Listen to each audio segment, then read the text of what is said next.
Hallelujah! Hallelujah! Hallelujah! Hallelujah! Hallelujah! Hallelujah! Jesus!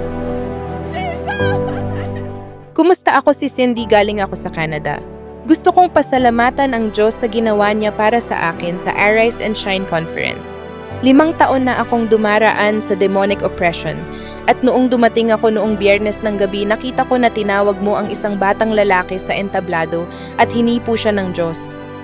Napakapuro niya, napakaganda at talagang kumikislap ang kanyang liwanag. Umuwi ako at sa pakiramdam ko parang di ako hinipo ng Diyos nung Biyernes na yon. Pag uwi ko, umiyak ako.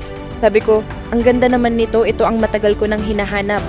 At kahapon habang nasa entablado ka at sinabi mong, walang imposible sa Diyos, walang imposible sa Diyos, bigla na lamang nagmanifest ang mga demonyo sa akin at bumagsak ako sa sahig, parang boom! At nang lumapit ka sa akin, pinilit kong tumingin sa'yo, pero hindi ko magawa dahil ang mga masasamang espiritu ay hindi makatingin sa'yo, parang nagtatago sila at gustong tumakas palayo. At iniligtas ako ng Diyos mula sa kanila. Iniligtas din niya ako mula sa breast cancer. Oo, iniligtas ako ng Diyos. Hallelujah! Hallelujah! Hallelujah! Hallelujah! Hallelujah! Jesus! Jesus! Wow! Hallelujah! Hallelujah! Hallelujah!